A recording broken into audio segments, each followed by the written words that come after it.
Madzhaba ilaihi, madzhaba ilaihi, madzhaba ilaihi, panjang, singkat. Madzhaba ilaihi disingkat jadi madhab. Madhab, pilihan di antara sekian alternatif yang disampaikan oleh Nabi sallallahu alaihi wasallam. Jadi madhab itu bukan kelompok. Madhab itu asalnya bukan aliran. Jadi pilihan dari alternatif sesuai dalil yang bisa kita lakukan. Karena nggak semua orang itu bisa mengerjakan hal yang sama. Makanya ketika Nabi wafat, sahabat menyebarkan semua itu. Sahabat wafat, tabi'in kemudian meneruskan. Sampai muncullah di awal-awal abad kedua hijrah. Lahir ulama-ulama hebat, 4 bintangnya. Ada Imam Abu Hanifah yang wafat kemudian tahun 150 hijrah. Ada Imam Malik yang lahir tahun 93 sampai 94 hijrah. Ada Imam Muhammad bin Idris Asy-Syafi'i yang lahir di Gaza tahun 150 hijrah. Ada Imam Ahmad bin Hanbal yang lahir tahun 163 hijrah.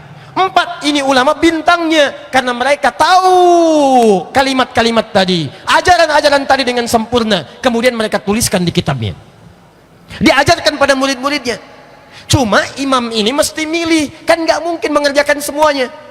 Misal teman-teman sekalian, maaf ya, nih lihat baik-baik, kalau anda dalam sholat i'tidal, sami'allahu liman Rabbana wa lakal hamd, dan seterusnya. Setelah i'tidal apa yang dilakukan? I'tidal itu bangkit dari ruku. Setelah i'tidal sami'allahu liman hamidah, kemudian saat sujud itu apakah lututnya duluan yang turun ke lantai atau telapak tangannya dulu? Ternyata teman-teman sekalian, 2 ini itu diajarkan oleh Nabi. Yang pakai lutut ada, yang pakai telapak tangan ada, dan dua-duanya disusun oleh para ulama, dituliskan diantaranya oleh imam namanya Sulaiman As-Sijistani, hafal 500.000 hadis dengan matan dan sanadnya, periwayatnya sampai ke Nabi. Maka disebutlah beliau populer dengan sebutan Abu Dawud. Menulis kitab sunan namanya Sunan Abu Dawud. Halaman teman-teman, kalau anda lihat di kitabnya nomor hadis 838 paling kanan sebelah bawah, disebutkan riwayat dari Wa'il bin Hujur radhiyallahu taala anhu. Maka itulah riwayat yang menggunakan sujud turunnya pakai lutut. Haddatsana qala Rasulullah sallallahu alaihi wasallam bima ma'na idza sajadta fala tasjud kama yabrukul ibil falyadha rukbatayhi qabla yadayhi. Kalau engkau pengen sujud jangan sujud seperti duduknya unta, menggunakan kalimat ibil, maka dahulukan lututmu sebelum telapak tanganmu. Yang pakai telapak tangan, hadisnya nomor hadis 840 sampai 841, paling kiri sebelah atas di kitab yang sama, nggak beda, yang meriwayatkan sahabat Abu Hurairah. Idza sajadta fala tasjud kama yabrukul ba'ir fala tasjud falyadha yadaika qabla rukbatayk. Kalau kamu pengen sujud jangan sujud seperti duduknya unta, terjemahannya sama-sama unta. Nah, di awal-awal masa sholat Wa'il masuk Islam. Saat Wa'il masuk Islam, nabinya masih segar, sholatnya masih di awal, maksudnya masih semangat, kuat, fisiknya sempurna, perang ikut, Badar ikut, Uhud ikut, segalanya kuat. Maka ketika turun dilihat Nabi turunnya pakai lutut duluan. Sahabat Abu Hurairah masuk Islam 3 tahun sebelum Nabi wafat, usia sudah 60 tahun. Tersebut dalam riwayat-riwayat yang lain Nabi sudah mulai sakit, sudah mulai lemah, kadang-kadang sholat bersandar menggunakan tongkat. Saya mau tanya, kalau ada orang sudah mulai sepuh, pertama kali masalah ada di apanya? Lututnya. Makanya ketika turun terlihat Nabi menggunakan telapak tangan karena lutut bermasalah. Nah, diambil dalam ilmu hadis, diambil dalam ilmu usul fikih, keluar kalimat istinbatul ahkam. Bagaimana cara menyimpulkan hukum? Maka maksudnya adalah boleh anda sujud dengan menggunakan 2 perangkat ini. Kalau tidak pakai telapak tangan, gunakan lututnya. Bukan masalah tua muda tidak menggunakan lutut, karena sekarang ada anak muda pun lututnya bermasalah. Misal pemain bola saat main cedera, kena tackle, sulit untuk sujud pakai lutut, turun pakai telapak tangannya. Dia nggak ada hubungan dengan tua muda. Dia jangan katakan kalau ada anak muda kemudian begitu turun dia pakai telapak tangan, lalu anda katakan cepat tua. Jadi silahkan, mau pakai telapak tangan boleh, mau pakai lutut silahkan. Yang salah pakai kepala duluan. Kalimat Bismillahirrahmanirrahim saat Al-Fatihah itu ada 4 cara, hadisnya ada 70 hadis. Ini ada 4 cara dari Nabi. Nabi praktekkan 4 cara ini. 1, dijaharkan Bismillahirrahmanirrahim. 2, hilang, hadzaf, tidak disebutkan.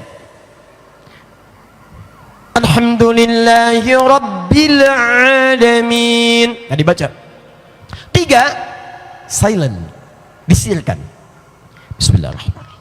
Alhamdulillahi rabbil alamin. Sir. 4 dibaca jahar rakaat pertama, selanjutnya tidak dibaca lagi. Kalau subuh 2 rakaat, rakaat pertama baca jahar, rakaat kedua tidak dibaca.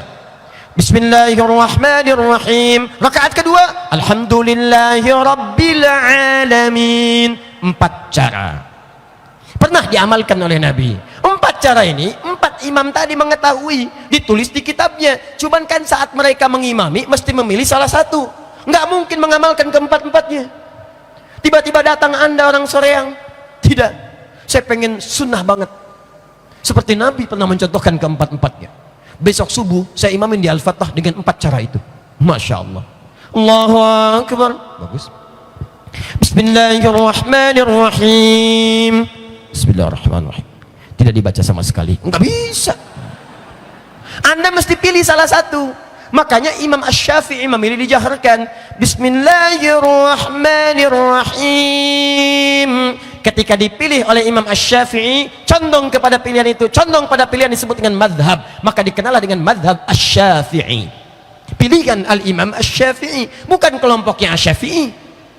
Pilihannya pilihan Imam Asy-Syafi'i. Alasannya begini, ada alternatif, ada dalilnya. Imam Malik, Imam Abu Hanifah pilih, nggak dibaca. Alhamdulillahi rabbil alamin. Dikenal dengan mazhab Maliki, dikenal dengan mazhab Hanafi. Imam kemudian Ahmad bin Hanbal menengahi, saya pilih yang sir saja, silent, supaya pilihan itu tetap ada, maka disirkan. Bismillahirrahmanirrahim. Alhamdulillahi rabbil alamin. Dikenal dengan mazhab Hambali. Maka umat setelahnya mengikuti setelah itu, ambil satu jalur ini, karena nggak mungkin praktekkan keempat-empatnya. Maka yang ingin ngambil pilihan seperti Imam Asy-Syafi'i, silahkan ambil. Maka dikenal dengan Syafi'iyah, yang ikut pendapatnya Imam Asy-Syafi'i. Begini dalilnya, hakikatnya itu bukan pendapat Asy-Syafi'i, tuntunan dari Nabi, cuma dipilih oleh Imam Asy-Syafi'i. Hakikatnya bukan pendapat Imam Ahmad, petunjuk dari Nabi, cuma dipopulerkan, itu diambil oleh Imam Ahmad, maka disebut dengan Hambali, pengikutnya disebut dengan pengikut Hambali. Demikian seterusnya. Jadi nggak ada kaitan dengan kelompok-kelompok tertentu. Ini yang sering kali keliru. Saya tugas di Mekah tahun 2010. Begitu datang jemaah haji pertama, Isya, yang Imam Syekh Sudes. Di Saudi itu kan madhabnya Hambali, disirkan bismillahnya. Sir, waktu itu ketika dibacakan Bismillahirrahmanirrahim, Alhamdulillahi rabbil alamin. Komentar jemaah pertama, iki imamnya Muhammadiyah ya. Muhammadiyah cabang Masjidil Haram. Membayangkan. Nah itu dia.